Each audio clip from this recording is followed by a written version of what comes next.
Guro, dito na ang sinasabi mo. Pinakamagandang sekta sa mundo. Ito ang natatanging seremonya ng pagtanggap ng ating sekta. Ipinapahiwatig nito na ang luma ay dapat mawala. At ang bago ay dapat dumating.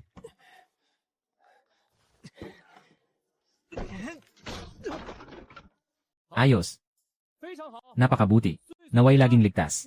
Guro, nasaan ang ating proteksyong pader? Kakatapos ko lang pumasok. Bakit walang kahit anong nakatakdang pagsabog? Hindi mo ito naiintindihan. Ang ating mga pader ay may damdamin. Ang tunay na proteksyon ay walang anyo at hindi nakikita. Ikaw ay isang disipulo ng ating sekta. Kung siya ay humarang sa iyo, hindi na nila alam kung sino ang kaaway at sino ang kalaban. Kaya't mababa ang antas ng kanilang taktika. Guro. Malaki ang problema ng guro. Nababahala. Anong klase ng asal ito? Hindi nyo ba nakikita na nagtuturo ang guro ng malaking pader para sa proteksyon ng bundok? Huli na ang lahat. Yung nagbabantay sa tindahan sa ibaba ng bundok ay muling dumating. Sabi niya kung hindi pa rin magbabayad ngayon, ibibigay na namin ang pinto ng bundok bilang kahoy panggatong. Lolo, may utang pa tayo, hindi pa natin nababayaran. Huwag ka nang magsalita pa. Ito ay usapin ng matatanda, ikaw ang nagsabi. Paano nasira ang scooter mo? Kasalanan ko ba ito? Master, itong sirang sasakyan ay hindi talaga matibay. Dumating ako sa pintuan ng bundok.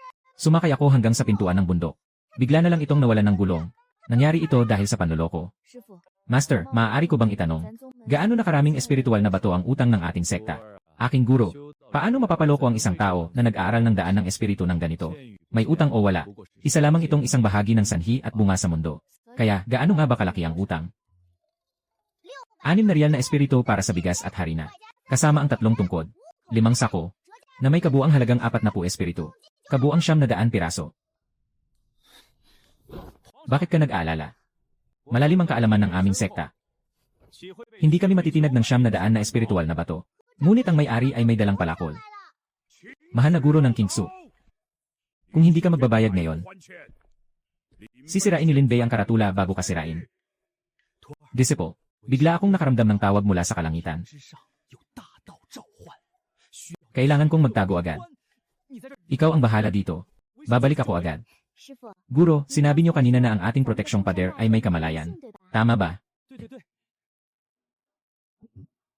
Pwede bang makapasok ang mga outsider? Ibig kong sabihin, itong may dalang palakol. Hindi ba niya pipigilan? Maaaring na yon. Medyo ayaw niyang pumasok sa trabaho. Ano nang ibig sabihin ng ayaw pumasok sa trabaho? Nung nakaraang beses, may mga bandido na nang hold up sa bundok. Sinasabi mo rin na hindi maganda ang mood niya. Noong nakaraang beses na may pag-atake ng halimaw. Sinasabi mong masakit ang mga kasukasuan niya kapag maulap ang panahon. 3 araw lang siyang pumasok sa trabaho sa isang taon.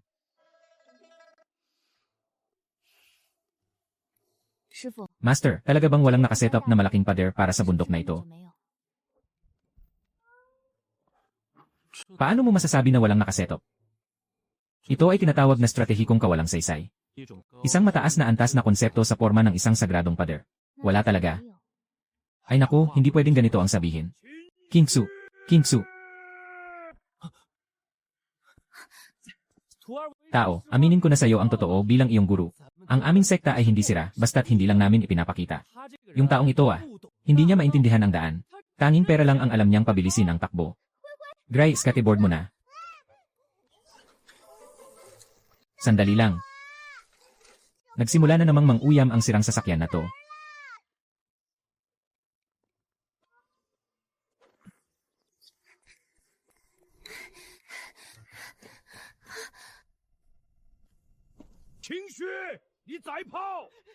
Hinahatid pa nga ni Lin Bei ang pugad ng manok sayo.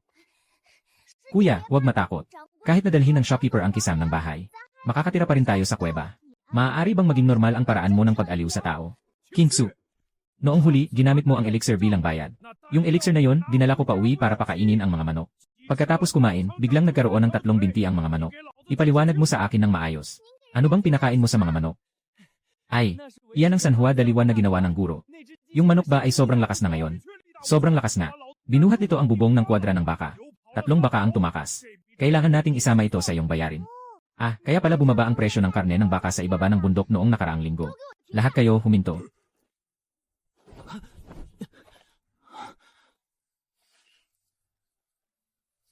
Guro, ano pang mga bagay na mahalaga sa ating sekta? Aking disipulo, ang mga tao sa daan ng pagsasanay. Magsalita ka ng malinaw. Mayroon tayong lahat. Mahal na tagapangasiwa, narinig mo na. Ang ating sekta ay sobrang hirap na hindi na makapaglagay ng karatula.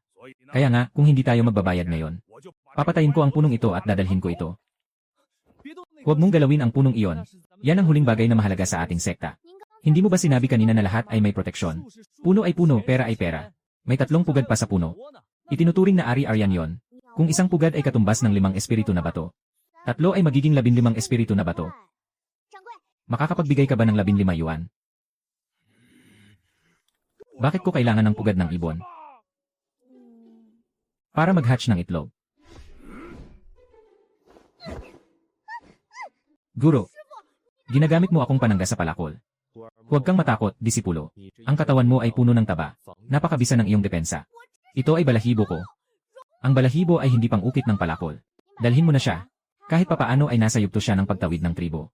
Ibalik mo siya para alagaan ang bahay at ipangtanggol sa utang. Anak, sinungaling ka sa iyong guro at sinisira mo ang iyong angkan. Ang matandang ito ay payat na parang balanse ng tungkod. Anong magagawa niya? Natakot sa pagputol ng kahoy, baka masaktan ang likod. Natatakot akong madapaan kapag nagdadala ng tubig. Kailangan ko pang bumalik para kumuha ng maraming pangkain. Ako ay isang dakilang makapangyarihan sa panahon ng pagsubok. At sinasabi mong hindi ako kasing taas ng isang tungkod. Ang tungkod ay kahit papaano nakakadala ng mga bagay. Ang tungkod ay hindi kasing lalim ng iyong karunungan. Huwag na nating mag-aksaya ng oras o magbibigay ka ng pera. O di kaya'y magbibigay ka ng bagay.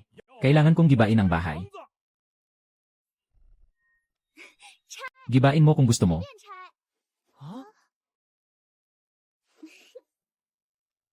Guro, isipin mo. Masyadong mahirap ang pagbibigay ng bahay na ito. Ang may-ari ay libre tayong tutulungan. Pagkatapos, makakakuha tayo ng lupa at papalitan ito ng espiritual na bato sa lungsod. Hindi ba't malaking kita yon? Aking estudyante, napakaunikin ng iyong pananaw. Hintayin niyo akong sirain ang bahay. Tapos ibebenta niyo ang lupa at ibabalik sa akin ang pera. Panalo tayong lahat. Panalo, anong panalo? Ibenta ang lupa at ibalik ang pera sa akin. Ano ang natira? Kikita pa kayo ng dagdag. Maling-mali ang sinasabi mo, Ginoo. Ito ay tinatawag na pagtutulungan para sa kapakinabangan ng lahat. Ang daan ay napakasimple. Simple. Nandito ako para mangutang. Kung hindi, maaari bang kunin mo na lang ang sasakyan? Ito ang tanging paraan ng transportasyon ng aming sekta. Sira na ng ganito. Ayaw ko na kahit ibigay pa sa akin. Huwag mo itong maliitin. Kahit na nawalan ito ng isang gulong, pero... Ngayon ito ay isang magandang piraso ng kahoy na pwedeng gawing panggatong. Pinapabayaan mo akong kunin ang isang sirang kahoy kapalit ng 900 na espiritu. Hindi ito ordinaryong kahoy. Ito ay pinahiran ng aking sariling kamay. Ano ang pinahiran? Nagbigay ng pinakamataas na kasanayan ng aming sekta. Gamitin mo ito bilang unan sa pagtulog mo sa gabi. Kahit sa panaginip, makikita mo ang tunay na kahulugan ng daan. Busog na ako. Gumagamit ng sirang kahoy na tabla para matulog. Pwede mo rin itong gamitin sa paghiwa ng gulay, panghiwa ito. Kami na nag-aaral ng daan ay hindi masyadong mapili. Kunin mo ito at gamitin mo ng ayon sa gusto mo.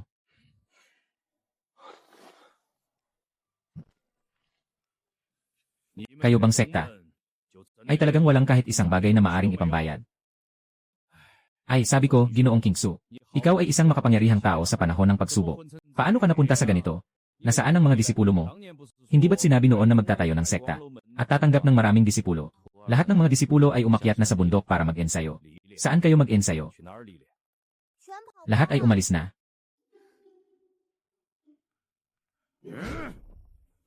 Ako ang magbubukas ng pinto. Pagbukas ng pinto, huwag mong sirain ang frame. Pagkatapos sirain ang frame, sirain ang pader sa paligid. Guro, pakinggan mo ako. Kahit na sirain ang bahagi ng pinto, kahit na sira na ito. Ngunit ito ay may halaga sa kasaysayan. Ang unang sekta ng mga Diyosa na 6 na salita. Ngayon ay natitira na lamang ang 3 salita. Kung babaklasin mo, mawawala pa ang 3 salita. Ayos lang, makakaiwas na sa kahihiyan. Anong amoy? Parang sa seremonya ng templo. Ate, may tao na dumating. Hindi maliit ang eksena. Sino itong taong ito na mas magaling pang magpanggap kaysa kay Kingsu? Sino ang dumating? Ito ay lugar ng aking tahimik na pagsasanay. Tama na, Kingsu. Tayo kanina ay nagyakap at humihingi ng awa.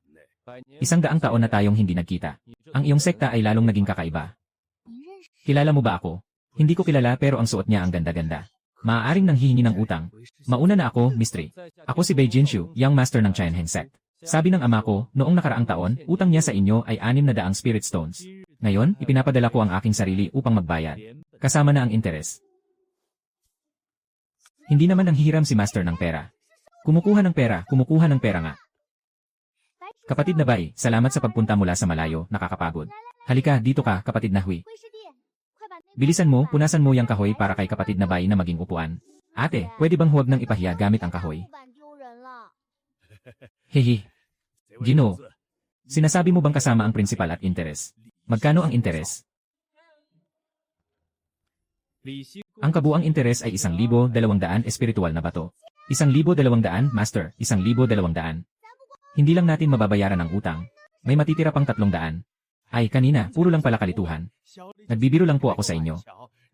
Huwag niyo na po sanang palakihin ang maliit na pagkakamali ko. Bakit? Anong sinabi mo kanina na dapat sirain? Ay, ang sinabi ko ay tutulungan kitang ayusin ang pintuan ng bundok. Ayusin. Sandali lang, sinabi ng ama ko. Ang halagang ito ng espiritual na bato ay kailangang personal na tanggapin ng tunay na tao ng Kingsu. At saka ano? Kailangan ding ipakita ng tunay na tao ng Kingsu sa publiko. Ang natatanging kasanayan ng inyong sekta, ang siyam na langit na pagkuha ng buwan. Guro, ipakita nyo naman. Para makita nila ang ating lakas ng pinakamagaling na sekta sa mundo.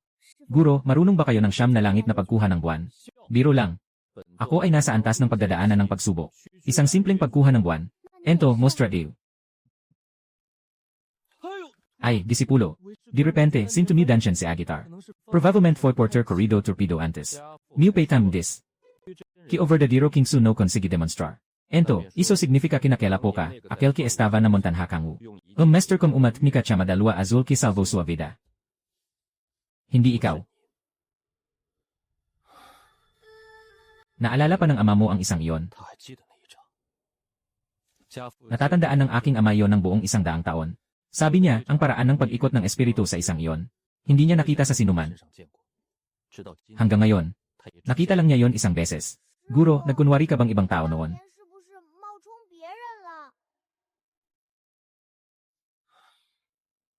Nakarecognize na ako.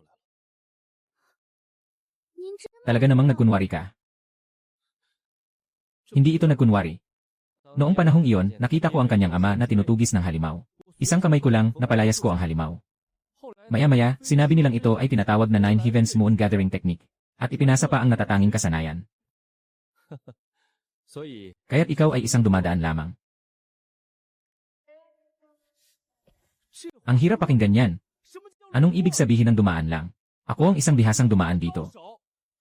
Bihasa, naiintindihan mo ba? Sige, itutuloy ko na ang pagbukas. Sandali lang. Sabi ng ama ko, hindi mahalaga kung sino talaga ako. Mahalaga na gusto niyang magpasalamat sa taong iyon. Ang batong ito ay regalo ng pasasalamat. Guro, sa wakas ay may pera na tayo.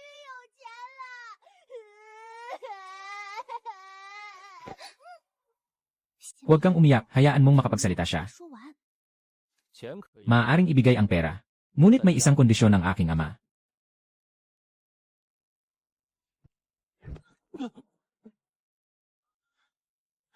Anong kondisyon? Sabi ng aking ama, nais niyang anyayahan ang dumaan. Pumunta ang nakatatanda sa Kangwu Mountain para makipaglaban muli. Hindi ito laban sa mga halimaw, laban ito sa tao. Sino ang lalabanan? Siyang babae. Sandali lang. Inutusan ng iyong ama ang aming guro na labanan ang aming nakatatandang kapatid na babae. Ikaw, batang ito, walang modo. Nahihirapan akong makahanap ng estudyante. Pumunta ka at hayaan mo akong saktan siya. Nagbibiro lang. Gusto ng aking ama na ipasuntok sa iyo si Kangwu. Yung sinungaling na umangkin sa kanyang tahanan sa bundok. Diyos ko po. Hindi ko kaya ito sa aking puso. Nagmumukhang nag-artista pa kayo sa sekta na ito. Mamaya manghihingi ng utang. Maya maghihiganti. Marunong din magbiro. Mamaya magbibiro naman.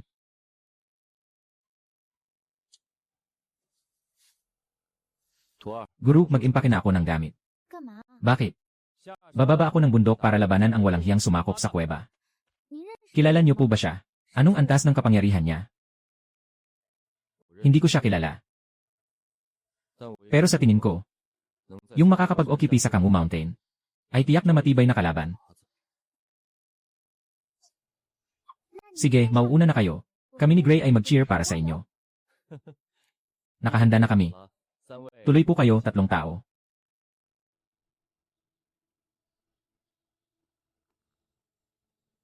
Ito ang bundok na ito. Ang yungib sa tuktok ay nandyan na ng mahigit 100 taon. Bakit ang taas ng bundok na ito? Hindi naman masyadong mataas, mga 3,000 na siko lang. Hindi ako nagdala ng mga paapang akyat ngayon. Guro, hindi ba kayo nasa yugto ng paglipad? Lumipad na lang kayo. Mabilis na lumipad, walang problema. Huwag mong sabihin sa akin na hindi ka marunong lumipad. Siyempre, marunong akong lumipad. Ngunit ngayon, hindi maganda ang direksyon ng hangin. Masyadong mataas ang konsumo kapag laban sa hangin. Hindi ito sulit. Guro, kaya't umakyat tayo. Akyat tayo. Mahal na pamangkin, mahal na pamangkin. Paano umakyat ang tatay mo noon? Ang ama ko noon ay tinutukso ng halimaw at umakyat dahil dito. Tumakbo siya ng mas mabilis sa lahat. Guro, nag-aalangan ka. Sige, titignan ko muna kung ano ang hitsura ng may-ari ng yungib. Aking estudyante, huminto ka. Bilang isang babae, makikipag-usap ka sa mga tao. Kung sakaling mag-away, hindi ka nga makatakbo ng mabilis. Mas mabilis pa tumakbo ang kapatid na babae kaysa sa akin na bulong. Guro, mag-alala ka na lang tungkol sa sarili mo.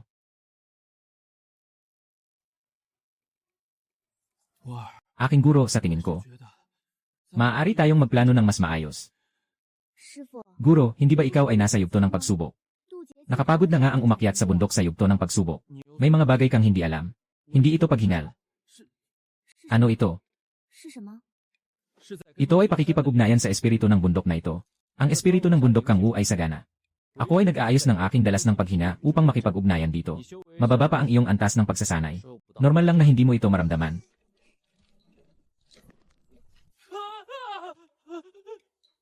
Nararamdaman ko na ito sa aking mga paa. Tuloy.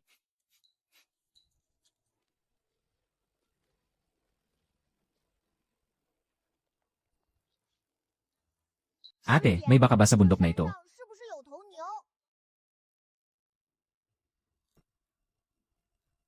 Hindi. Ang tunog ng paghilik ng baka ay masyadong may ritmo. Parang tao ito. At mukhang may magandang baga ang taong ito. Ang tunog ng paghilik at ang paraan ng paghinga. Kilala mo ba? Aking disipulo, may hindi masyadong mature na ideya ang guro. Sabihin mo, ang alingawgaw ng paghina na ito ay may pagkakatulad sa mga kaaway na inilarawan ng kanyang ama na hinahabol ng mga halimaw noon. Ang tinutukoy mo ba, ginoong nakatatanda, ay si Li Qianjun, ang Panginoon ng Kangwu Mountain. Sino ba siguro Li Qianjun? Si Kangwu Shansu Li Qianjun. Gamit ang lakas para sa tamang daan. Kayang durugin ng kamao ang kalahating bundok. Yung kuweba ng aking ama noon ay itinapon niya gamit ang isang kamay.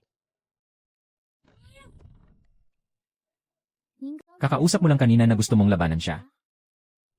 Ano ngayon kung nasa rurok ng pagdadaan ng pagsubok? Ako rin ay nasa rurok ng pagdadaan ng pagsubok. Natakot siyang hindi matuloy. Mali ang pagkakaset ng iyong kalagayan sa pagdaig. Pero noong huli, kahit hinahabol ka pa ng shopkeeper, tumakbo ka pa rin. Pwede bang ganito? Yung shopkeeper, yun ay. Ano ba yun? Yun ay, hindi ako katulad ng mga ordinaryong tao. Ang aking alagad biglang naisip. Dapat tayong bumalik at kumuha ng armas. Saan ka pupunta? Ano bang tawag dito, tumatakbo? Tawag dito ay estratehiya. Maaari mo bang ulitin kung ano ang estratehiya? Sino yan? Nanggugulo sa aking panaginip. Ayaw mo nang mabuhay. Daan ng kahirapan. Dumaan, dumaan, ang dami mong kasama.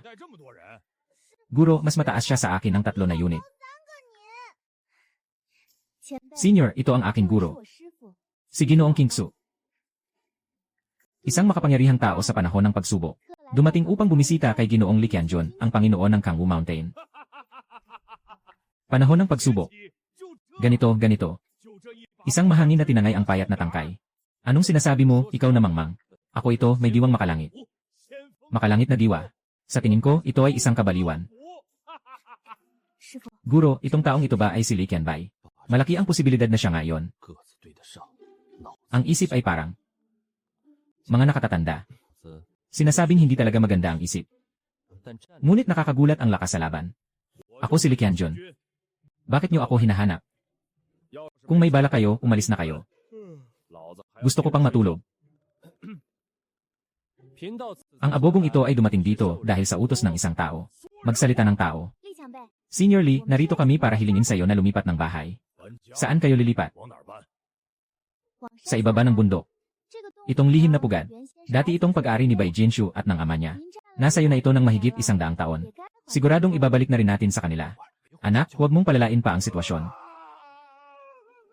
Alam ko na. Alam ko na kayo ang parating para paalisin ako. Akala niyo gusto kong manirahan dito. Anong nangyari sa kanya? Natuwa ako noon. Sabi ng matanda na ito ay isang sagradong lugar ayon sa Feng Shui. Ito na lang ang natitirang sira-sirang lugar ko. Kailangan niyo pang paalisin ako. Walang katarungan dito. Kaya hindi siya ayaw lumipat. Wala lang siyang mapuntahan.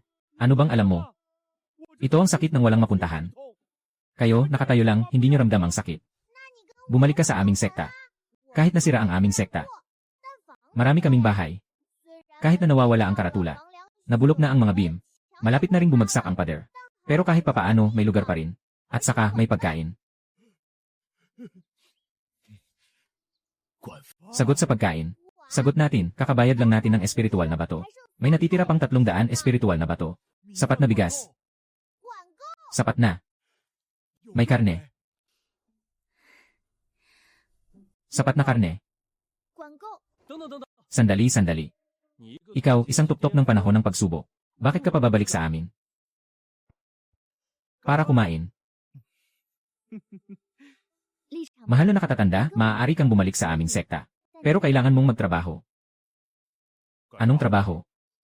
Kakausap mo lang na ang iyong tahanan ay winasak ng mga kaaway. Nasaan na ang mga kaaway mo ngayon? Baka sumunod sila dito. Yung mga yon, malamang nandoon pa sa hilaga naghahanap sa akin. Nagtatago na ako ng mahigit 100 taon. Wala pa silang nahahanap. Bakit hindi ka lumipat sa aming sekta? Kung sakaling dumating sila dito, kung may isa, suntukin natin. Kung may dalawa, suntukin natin ng sabay. Hindi basta-basta ang kamao ko. Kapatid, mula ngayon, ikaw na ang tagapangalaga ng aming pinakamataas na sekta. Kasama ang pagkain at tirahan. Sapat ang bigas at harina. Ginoo, ano ang paraan ng inyong sekta sa pagtanggap ng tao? Tiyak na kakaiba talaga. Ito ang tinatawag na pagtuturo ayon sa talento. Ang aura ng pinakaunang santuaryong espiritual sa mundo. Hindi maaaring ikumpara sa karaniwang sekta. Kuya Lee, gusto mo ba ng matamis o maalat? Mas maalat, mas mainam. Ang galing. Yung garapon ng atsara sa baba ng bundok natin ay mas mataas pa sa tao. Nang mangutang ang guro, araw-araw akong pumupunta para kunin ito. Ano ang ibig sabihin ng kunin? Tara, bumaba na tayo ngayon. Gutom na ako ng higit 100 taon. Yung maliit na kapatid, ibinigay na sa iyo ng ama mo ang iyong kuweba. Nandoon pa ang mga produkto ng bundok at balat ng hayop na inipon ko sa loob ng 50 taon. Kunin mo na ito. Sasagutin ko na lang sa kanya. Huwag na, Senior Lee. Sabi ng ama ko. Hindi naman talaga ang gusto niya ay ang lihim na unit. Gusto lang niyang makapaglabas ng saloobin. Kaya ano bang gusto niyang kunin na bagay? Anong nangyari? Ang amang nakatatanda ko ay ipinapadala ako upang maghatid ng isang mensahe. Yung siyam na langit na pagsunggab sa buwan na pamamaraan noon. Hinahanap kanya buong 100 taon. Ngayon ay natagpuan na. Sabi niya gusto kanyang imbitahan na umuwi at mag-inom tayo para magkwentuhan. Madali lang yan. Pero sa kasalukuyan may mga disipulo na ako. At may mga tagapagtanggol na rin ako. Abala ang mga gawain. Kanina, hindi ka ba masyadong libre? Tara, bumalik na tayo sa sekta, Likian. Sa pag-akyat, ikaw ang magdadala sa akin. Nasaktan ko ang aking binti habang umaakyat kanina. Ilagay mo ako sa lupa. Dapat ikaw ang magdala sa akin. Hindi para ikaw ang magbuhat. Anong klaseng gulo ito? Huwag kang gumalaw, mas madali na ito. Kung mahulog, hindi ako mananagot. Ate, may nadagdag na naman sa ating sekta. Saan ka makakabili ng 300 espiritual na bato? Sa ganitong pagkain niya, mga 1 buwan siguro. Ano ang mangyayari pagkatapos? Sige, maghanap tayo ng ibang kuweba. Ng ibang tao. Mag-slow down ka, Lixian. Malapit nang mapunit ang aking robe. Ay, ang aking likod. Mga kaibigan, nakalakad na tayo ng kalahating araw. Mas mabuti pang magpahinga tayo. Tikman ang espesyal na 9-turn linglong pastry na iniutos ng aking ama. Hindi lang masarap ang lasa. Kapag kumagat ka, matatag ang isip. Mukhang hindi naman ito kalakihan. 100 taong ginseng. Ano ito? Matamis. Kulang pa nga sa pagitan ng ngipin. Pero ito ba ay karne? Sanay si Li Hufa sa mga pagkaing marangya tulad ng dragon liver at phoenix marrow. Kaya't ang mga ganitong maliliit na bagay ay hindi niya pinapansin. Huwag magalit, Bai Xianxi. Tama ang sinabi ng nakatatanda. Kulang ang aking pag-iisip. Dahil ang inyong sekta ay tinaguri ang pinakamagaling na sekta ng mga Diyos sa mundo. Maaari bang ipakita niyo sa akin? Mundo ng mga Diyos.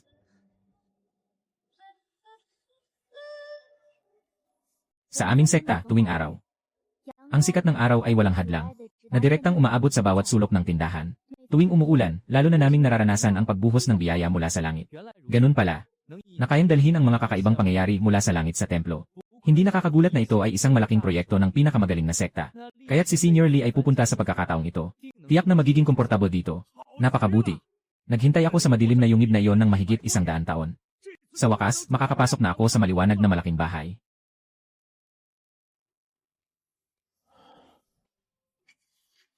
Sa buong mundo. Bata. Ang natural na liwanag na sinasabi mo ay ang bubong na may mga tile. Tingnan mo, ano ito? Akala mo ba ito ay basura? Mali, sobrang mali.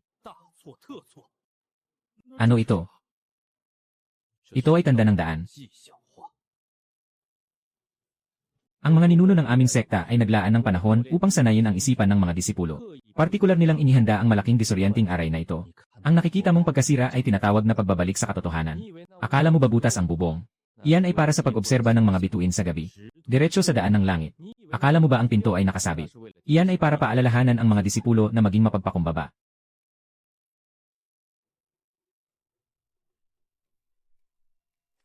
Kuya, naintindihan ko na. Naintindihan ko ng buo. Ano ang naintindihan mo? Hindi dapat ipakita ang kayamanan. Ginagawa niyo talagang sinasadyang ganito. Para akala ng iba mahirap na mahirap kayo. Talagang mataas. Kaya niyo palang maging numero 1 sa buong mundo. Ang galing, ang galing. Itong pagbabalik sa pagiging simple. Ngayon, natutunan ko ang aral. Senior Kingsu, mukhang tama ang napili mong tagapagtanggol. Iyon eh, mabuti, mabuti. Dahil naintindihan mo na. Sumama ka na sa akin sa sekta.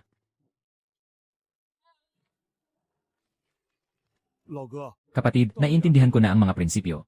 Ngunit talagang nagugutom na ako. Sabi ng dalaga kanina, sapat ang kanin para sa akin. May karne pa. Gray, bumaba ka ngayon at ayusin mo ang mga bayarin ng may-ari ng tindahan ng bigas. Pagkatapos, gamitin ang natitirang 300 na espiritu upang bumili ng 100 kilo ng bigas. At bumili ng 0 kilo ng karne ng baboy pabalik. Mabilis ka na bumalik. Nasira ang sasakyan ng nakatatandang kapatid. Bumaba ako at akyat muli. Madilim na. Ako na.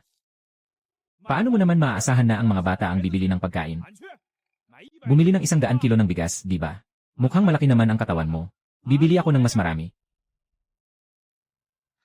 Huwag kang mag-alala, disipulo. Mataas ang kakayahan ni Ginoong Lee. Bumili lang ng bigas. Hindi pwedeng magkaproblema. Hindi rin nagmamadaling umalis ang nakababata.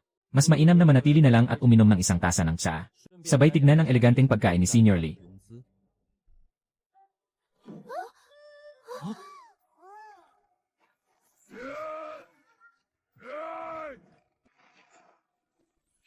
Binili ko na.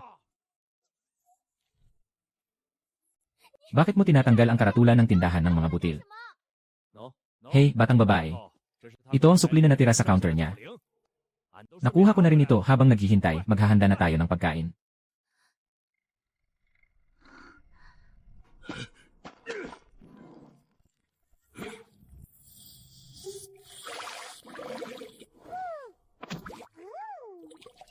Kain na tayo.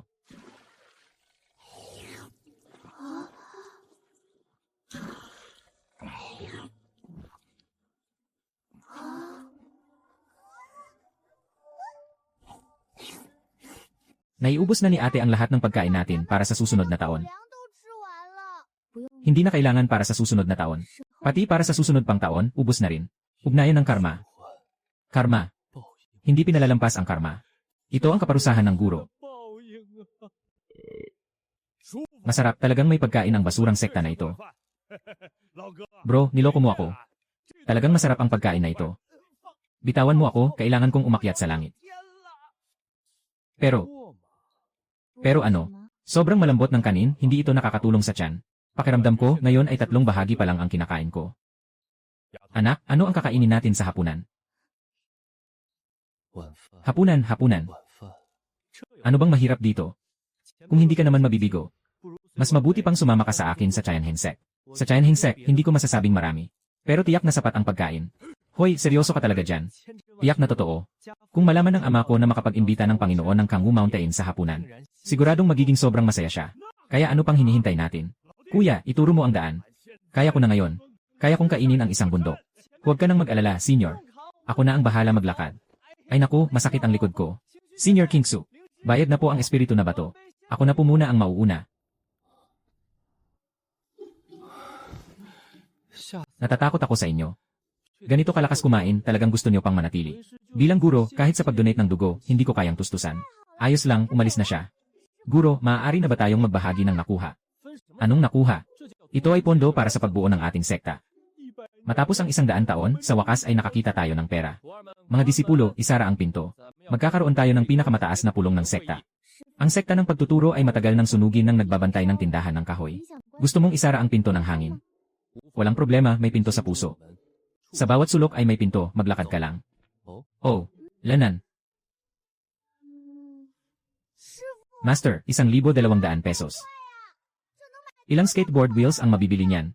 Gagawa ako ng isang skateboard na may 8 gulong. Paano naman ang isang tao na nag-aaral ng landas ay makakapaglaro ng ganito? Ano sa tingin mo, guro? Matagal ko ng pinlano ito. Maghahanap ako ng tao na gagawa nito para sa akin. Isang estatwa na purong ginto na 10 talampakan lang taas. Ilagay ito sa pintuan ng bundok. Para makita ito ng lahat ng dumadaan. Tumingala sa iyong walang hanggang ganda. Master, nakalimutan mo ba ang isang bagay? Ano ba yon? Siguro gusto mong bigyan ng master ng reliquary na may 2 makikislap na perlas. Baka hindi ka siya ang budget niyan. Nandyan ang shopkeeper na may dalang kalasag sa ibaba ng bundok, naghihintay sa iyo. Ang halaga ng iyong tseke ay 1,200. Pero may utang kang 900 sa shopkeeper. Kung dadalhin mo yan para magpabuo ng golden body, bukas ng umaga, hindi lang niya bubunutin ang golden body. Pati na rin na i-melt ka niya para gawing ginto at bayaran ang utang. Yung 900 ko, 900 ko talaga. Para kang kumakain ng laman ko. Pwede ba nating sabihin na masyadong malaki ang spiritual stone voucher? Hindi namin mahanap sa ilalim ng bundok. Subukan mo nga. Sisiguraduhin kong dadalhin niya ang kutsilyo para tulungan ka magpabawas. Ang master ay may utang, kailangang magbayad. Ito ay tama at makatarungan. Bayaran mo na ang utang. Di ba may 300 pa tayo? Yung 300, matagal pa nating pambili ng masarap na siopao. Aking gintong katawan. Sige na, bayaran mo na. Bukas ng umaga, bababa na ako ng bundok para magbayad. Talagang pinipilit ang mga tao dito sa mundo ng cultivation. Mga disipulo, mamaya pag nakita nyo ang shopkeeper, itataas nyo ang mga baba nyo. Hindi tayo pupunta para magbayad ng utang, naiintindihan nyo?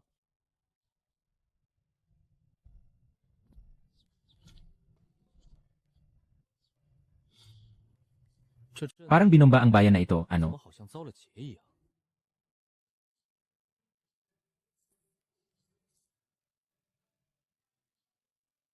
Ha? Ginoo, anong ginagawa mo rito ulit? Kung gusto mong kunin ang bigas, mag-ambag ka na lang. May 2 mangkok pang may buhangin sa silid tanggapan. Kunin mo na lahat. Kasi lahat tayo mamamatay na sa gutom. Dumarating ako para magbayad.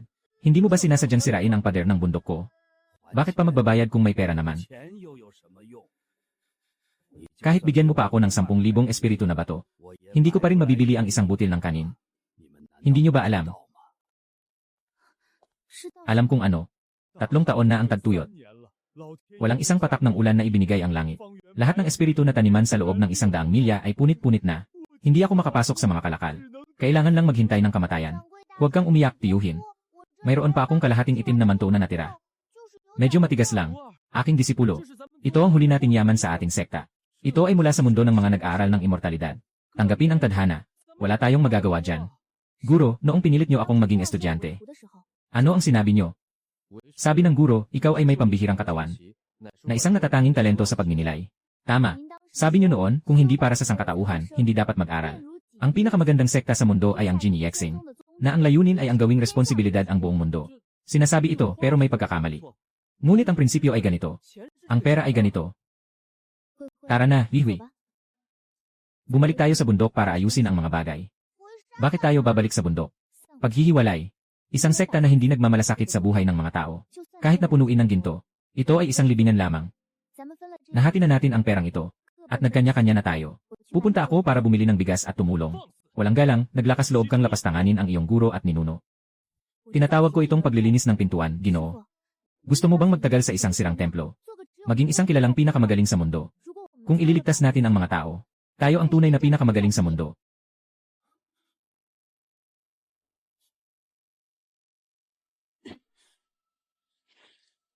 Hawakan mo ito.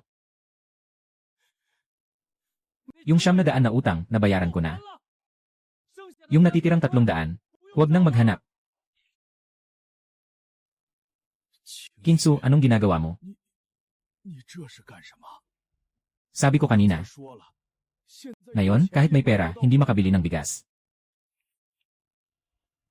Hindi makabili ng bigas. Kaya tayo na lang ang magtatanim. 3 taon ng tagtuyot dito. Walang patak ng tubig. Saka, tayo ay mga nag-aral ng immortalidad. Paano mo ako mapapapunta sa pagsasaka? Anong klaseng katayuan yon? Guro, ikaw ay isang makapangyarihang tao sa panahon ng pagsubok. Sa panahon ng pagsubok, kayang-kaya mong magdulot ng kabuluhan. Kaya mong ilipat ang mga bundok at punuin ang mga dagat, di ba? Sa teorya. Kung gayon, hindi ko maaring isipin na ang pinakamalakas na sekta sa buong mundo ay ganito. Hindi makapagbukas ng lupa. Nababaliw ka, tiyak na nababaliw ka. Ang aking bantog na pangalan. Ang aking pambihirang pagkatao ay nawasak na. Yay, magtatanim. Maari kong gawing makina ng pagtatanim ang aking scooter. Iwan mo na sa akin, kapatid na guro.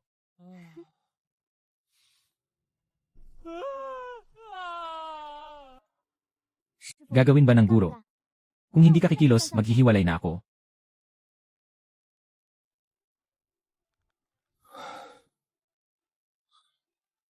CJ. Nakapanghihinayang. Ano bang utang na loob ko sa iyo sa nakaraang buhay?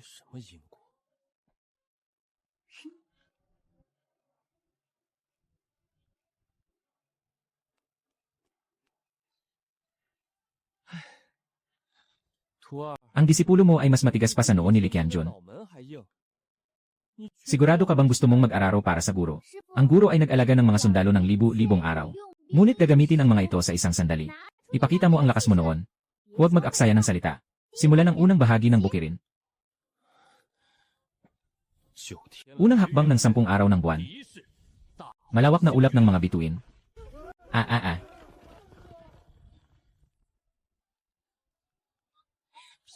Ang ganda, talagang karapat-dapat sa guro.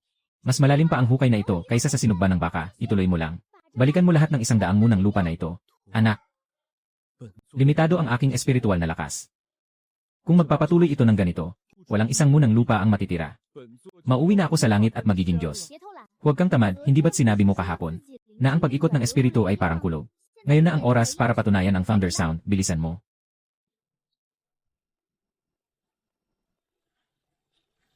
Tingnan mo ang aking walang talo na whirlwind palm, tanggapin mo ito. Hey, tanggapin mo pa ang aking mountain punch.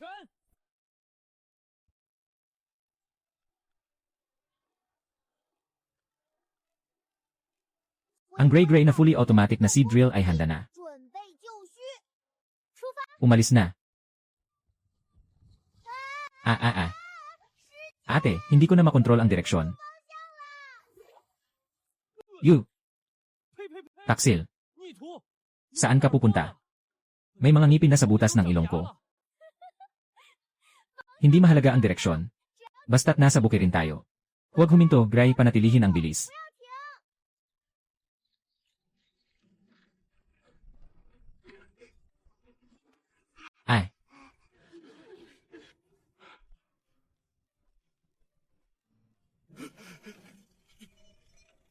Mahal na tagapagligtas ng Kingsu.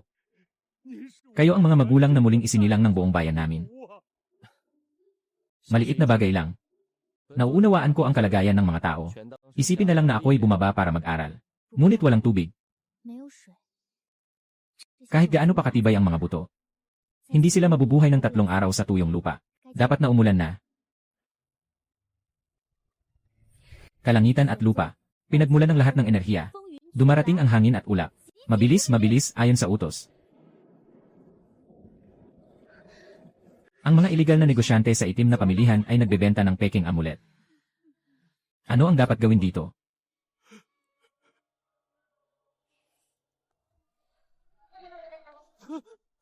Ano ang balak mo? Hindi ako makakapagpatawag ng hangin at ulan. Hindi ko talaga kayang gawin ito. Hindi mo kaya pero kaya mong lumipad. Hindi ba't sinabi mong ikaw ay nasa yugto ng pagsubok? Ngayon, ang ating sekta ay nahaharap sa isang pagsubok sa buhay at kamatayan. Guro, panahon na upang ipakita ang iyong tunay na kakayahan. Ano ba talaga ang gusto mong ipagawa sa akin? Aking disipulo.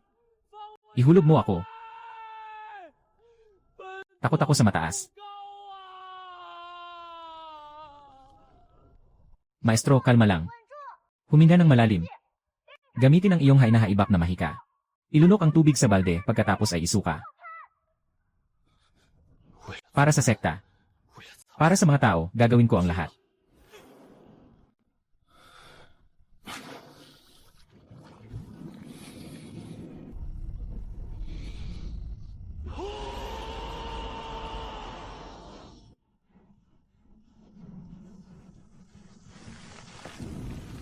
Wow, umuulan na. Talaga bang umuulan?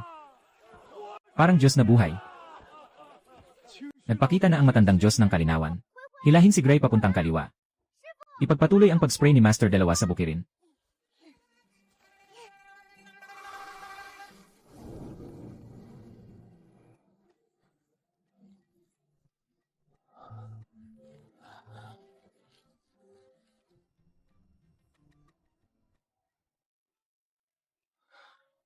Nakita mo ba, anak? Anong nakita? Sa lupang ito.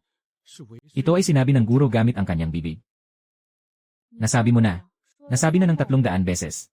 Hindi mo naintindihan. Sa mga susunod na taon, bawat ani, kailangan kong kunin ang 30%. Sabihin mo ulit. Sandali, 20% at isa 0%. Hindi ba sapat ang kalahating bahagi? Bilang guro, may karapatan akong magsalita. Guro, amoy putik ang bibig ninyo. Maaari bang mapasa ito sa mga pananim? Baka mamaya, ang mga steamed bun ay may amoy ng bibig. Iyan ay dahil sa Espiritu ng Diyos. Ang steamed bun na pinagpala ng Espiritu ng Diyos. Kahit sino, hindi basta-basta makakakuha. Huwag kang mag-alala. Kapag natanggap na ang supply, ang unang batch ng manto ay naluto na. Ako mismo ang magdadala nito sa bundok para sa iyo. Ang mga nag-aaral ng Dao ay hindi nag-aasam ng mga material na bagay. Ngunit dahil may malasakit ang may-ari, tatanggapin ko ito. Pwede bang muna mong punasan ang laway bago sabihin yan? Lanan. Kuya. May malaking problema. Anong nangyari?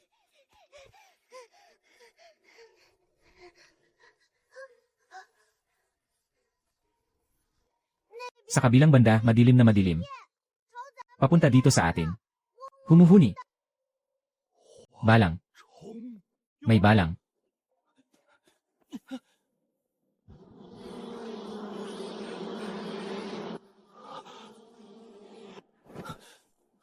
Apo, bilisan mo. Strategic na paglipat. Mas mabangis ito kaysa sa may-ari. Guro. Tayo'y tumakas na. Ano ang gagawin sa daang ektaryang pananim? Paano na ang buong bayan? Pero ang mga locust hindi naman kumakain ng tao. Pero kayang ubusin ang lahat ng pananim. 3 buwan ng pawis at hirap. Inilabas mo ang spray sa bibig mo, 1 beses bawat araw, 3 magkasunod na araw. At ngayon, pinapayagan mong kainin ng mga locust. Ginoo, maghanda na kayo, umalis na tayo. Ang aking pangalan ay isang buhay na alamat. Kailangan bang makipaglaban sa mga insekto? Sugod, takutin ang lahat ng mga insekto. Ako mismo ang kikilos. Hindi ba't gusto mong lumipat ng estratehiya kanina? Iyon ay taktikal na pagsubok. Nais kong subukan ang iyong kakayahan sa pagharap sa krisis. Nakapasa ka. Ngayon, ipapakita ko na ang tunay na kasanayan. Anong natatanging kasanayan? Itong teknik na ito ay inaral ko ng buong 300 taon. Hindi ko pa ito naipakita sa harap ng iba. Ngayon para sa kapakanan ng lahat. Sabihin mo na ang mahalaga. Kailangan kong mag-utot. Ito ay hindi ordinaryong utot. Ito ay ang aking naipon na enerhiya mula sa mga butil sa loob ng 3 buwan. Kapag napalaya na, sa loob ng 10 saka, lahat ng buhay ay kailangang magtago sa likod. Ang sinasabi mo ba ay gagamitin mo ang utot na may langgam? Guro, mas nakakatawa pa ang diskarte mo kaysa sa malaking barikada ng bundok. Ang malaking barikada ng bundok ay may pinto pa nga. Pero itong diskarte ko ay may silbi. Sa 3 buwan na ito, ilang piraso ng butil ang kinain ko. Akala mo libre lang yon. Pero lahat ng yun ay parang nag-ipon ng bala. CJ. Master, ang teknik mo na ito ay parang lihim na sandata, itago mo muna. Kapag dumating ang pinaka-importanteng oras, saka mo ilabas. Ay. Mga insekto, tingnan nyo ito. Ay naku, parang magkakalas na ang sasakyan. Master, tulungan mo ako. Ay. Okay ka lang. Sister, Yung pagkakahulog ko, nakapatay ako ng hindi bababa sa 20 insekto. Epektibo ang teknik na ito. Gawin mo ulit.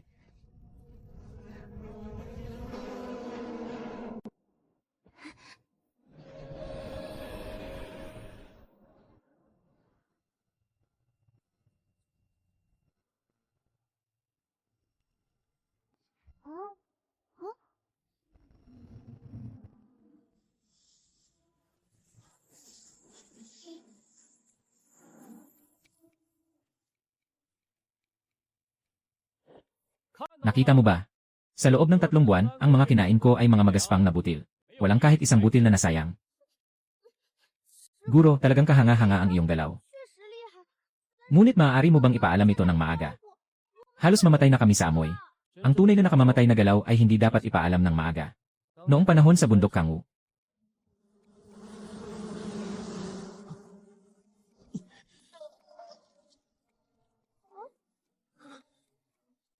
Guro, wala ka na bang bala? Tumahimik ka. Nasa proseso ako ng pag-isip. You. Ano bang iniisip mo? Ay, parang ako rin. Magtatangkang gawin mo iyan dito. Bukas, lulutuin kita.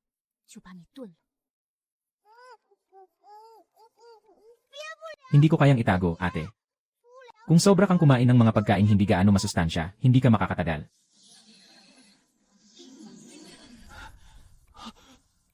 Anak, anong ginagawa mo? Huwag mong gamitin ang bahagyang kakayahan mo ng basta-basta.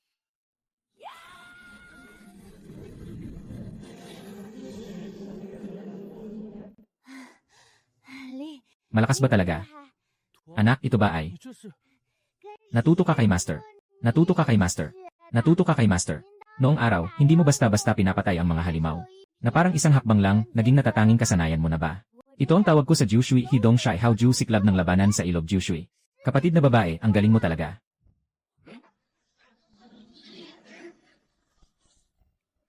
Tapos na ang panganib ng mga insekto.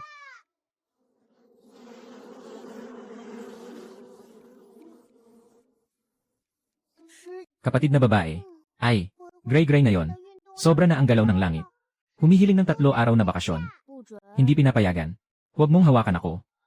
Sumasakit ang aking dantyan.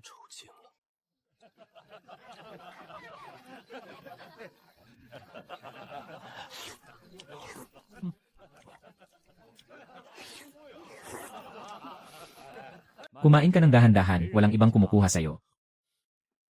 Ginoo. Alam mo ba kung paano ko ginugol ang 3 buwan na ito? Paano ka nagdaan? Araw-araw, kinakagat ang itim na manto na kayang bumasag sa mga pangil. 3 buwan, buong 3 buwan. Hanggang ngayon, may 3 ngipin pa akong maluwag. Guro, mas masarap ang hita ng manok na ito kaysa sa gulong ng skateboard. Walang duda, hita ng manok iyon. Yung kinakagat mo dati, kahoy, paano mo ito maihahambing? Guro, dahan-dahan lang po. Huwag mong pumutok ang tiyan mo. Pumutok. Anak, ako ay nag-aaral ng 100-200 taon. Ito ang unang beses kong nalaman na masarap ang pagkain. Kuya Kingsu, sabi mo yan. Sa susunod, kung gusto mong kumain, bumaba ka lang ng bundok anumang oras na gusto mo. Babalik tayo mamaya. Nasa iyo ang guro. Huwag mong hayaan siyang masuka. Huwag kang mag-alala, ate. Mas malaki ang tiyan ni Huihui kaysa sa guro. Yung tiyan mo, hindi kasama ang balahibo. Kapatid na Kintsu, ito ay para sa iyo na dalhin pabalik. Ang dami namang gamit nito. Salamat po, kuya tagapangasiwa. 20 pirasong siopaw. 10 pirasong pancake. At may 1 garapon ng beef jerky. Noong utang ko sa'yo, 900 na espiritu na bato. Hinabol mo ako ng martilyo ng 3 milya. Ngayon, sobrang magalang ka na. Medyo hindi ako sanay dito. Ibang usapan yan. Nailigtas ninyo ang buhay ng buong bayan. Huwag ninyong sabihin tungkol sa kaunting pagkain na yan. Sa hinaharap ang plaka ng inyong sekta. Gagawin kong ginto para sa inyo. Huwag, mas maganda ang kahoy, simple lang. Tao ng landas ng pagsasanay, di ba? Ayos ba ang kahoy? O natatakot ka na ang gintong plaka ay magnanakaw? Guro, kaya mo bang pigilin ang utot? Masyadong malakas ang etso. Hindi ko mapigilan. Sa araw na ito, ang kapasidad ng tiyan ko ay lumampas na sa limitasyon. Mukhang nakain na ni Senior Sister Huihui ang hita ng manok sa utak niya. Medyo nahihilo. Hindi yan nahihilo, busog ka lang. Scooter. Ayaw na, bukas din naman mawawala rin ang huling gulong niyan. Yun ang huling sasakyan natin sa paaralan. Yung sirang kahoy mong papan. Para lang pang dekorasyon. Sa tingin mo, dapat na bang palitan ang bagong pinto ng ating paaralan? Sa wakas, gusto mo nang palitan ito. Naisip ko ito sa buong daan. Nakaunawa ako ng isang aral. Ang sekta ay hindi mahalaga. Hindi ito nakasalalay sa pangalan kundi sa tao. At pagkatapos, kailangan pa ring palitan ang pangalan. Talagang sobrang sira na.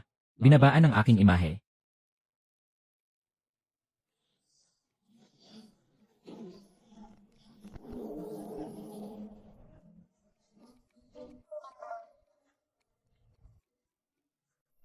Ate, ano to?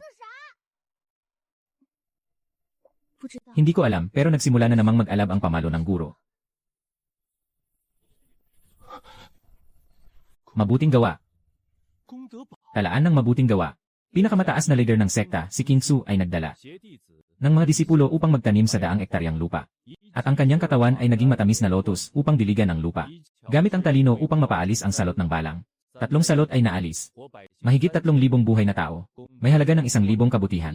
Ayon sa batas ng kabutihan ng langit, ibinigay ang pagbabalik sa ating sekta.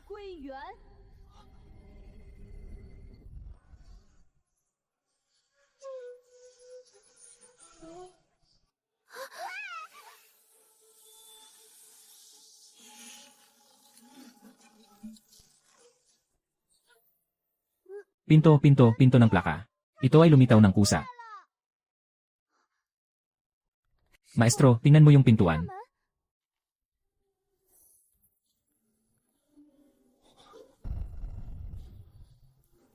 Wow! Gintong liwanag, inaayos ang bubong. Inaayos ang pader.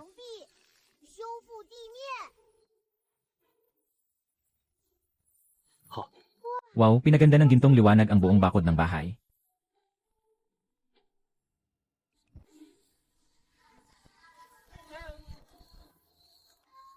Alikabok na skateboard. 4 na gulong, 4. At may suspension pa. Ate, pisilin mo ako. Si Vivi ba ay nananaginip? Ah, masakit. Totoo. Guro. Ngayon, ang ating sekta ay talagang maituturing na pinakamagaling na sekta ng mga Diyos. Walang duda dyan.